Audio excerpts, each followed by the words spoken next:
So, Ducati's new single-cylinder engine has broken cover in the new Hypermotard 698 Mono, and there's been a lot of excitement about this new machine. So let's take a look with a very quick rundown for those who don't need every minuscule detail. Now, Ducati gives us a bit of an idea of the demographics with some of their images, so neckerchief wearers, reflective sunglass wearers, so cool people like me, roller skaters, obvious really, that's practically an extreme sport, and brave people who wear green boots and tall socks with shorts or damaged jeans. I think they're also hinting that if you live in a pipe, you should aspire to owning one of these in the second image, which is quite inspirational. Oh, and true blood vampires too, based on this other image here. So it's quite a wide net. Being a Ducati, this will no doubt be special. I'm a bit cynical around the world-breaking engine claims though, as KTM's 690 Duke offered very similar performance 10 years ago, before everything started to get really strangled by emissions requirements. That claim is technically true of course, with it being achieved under Euro 5 being perhaps the more impressive point, alongside the explosion of rider aids that are now available. By the same note, that KTM weighed in at a similarly competitive figure, around 160 kilos fueled,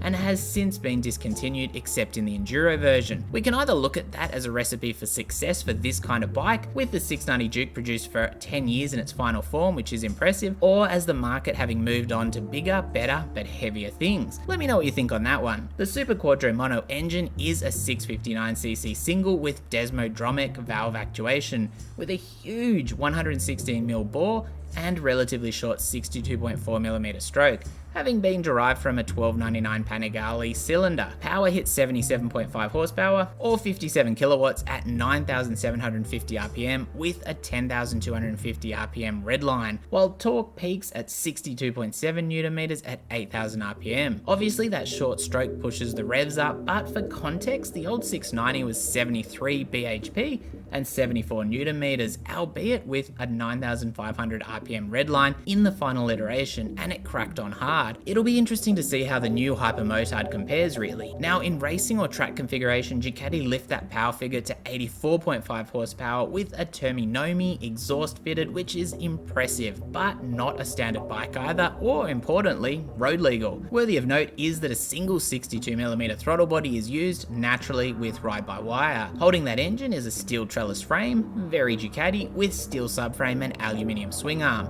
while Marzocchi provide a 45mm USD fork, fully adjustable, matched to a Sachs monoshock, also fully adjustable, with general travel of 215mm and 240mm at each end respectively. Looking at those specs, you can almost taste an enduro or adventure version, can't you? I mean, it does look like a big dirt bike with SuMo rims, but I guess that's the point. Kinda confusing why they released the Hypermotard version first though. Rake meanwhile sits at 26.5 degrees and trail is 109mm with a 1447mm wheelbase, and you know this will be an aggressive handler worthy of the Hypermotard name at a glance. Obviously being a super motard, there's 17-inch wheels, alloys with a standard 120x70 front and narrower 160x60 rear, and Pirelli Diablo Rosso 4s will be fitted there. Brembo provide the braking system with M432 4-pot front caliper on a single 330mm rotor, and Bosch Brembo cornering ABS is run with 4 ABS modes, which is something a bit out of the ordinary. That includes slide-by brake, with Ducati telling us you can just rear brake aggressively into a corner and the electronics take care of the rest, alongside front-only, non-cornering ABS settings. And at the bar we see a Brembo 15/19 radial master cylinder 2 with a 240mm rear rotor and single pot caliper. There's also a 3.8-inch LCD display, and electronics are plentiful and helped along by a Bosch IMU.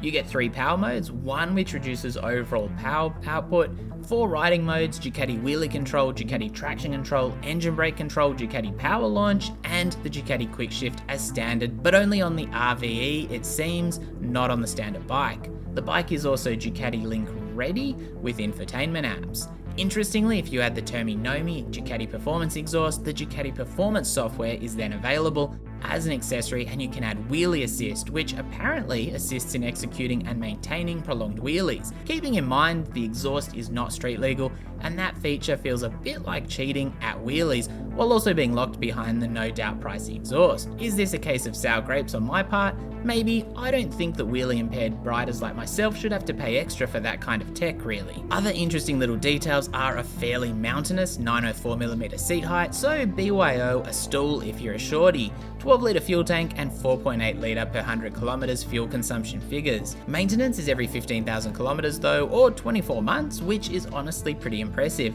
with Desmo service at 30,000 kilometers, which when you think about it is more than most bikes ever travel. Of the two options, the RVE is the clear winner to my eye at least, and also gets the quick shifter as standard, which sets you back 24,200 right away here in Australia, while the base model is 22,800. I can't spot US pricing, but in the UK apparently it'll start at £10,995 and the RVE will add an additional £900 there. Now to put that into perspective, the Hypermotard 698 RVE is just $100 cheaper than the current Hypermotard 950, and the base is only $1,500 less, and those are Australian pricings. Of course, the new single will be a big draw card, as will the lightweight figure with an impressive loadout overall, so there's definitely appeal there, just maybe not mass appeal. Anyway, let me know what you think of the latest offering from Ducati, and of course, stay safe out there. Thanks for watching and hit that like button if you're still here.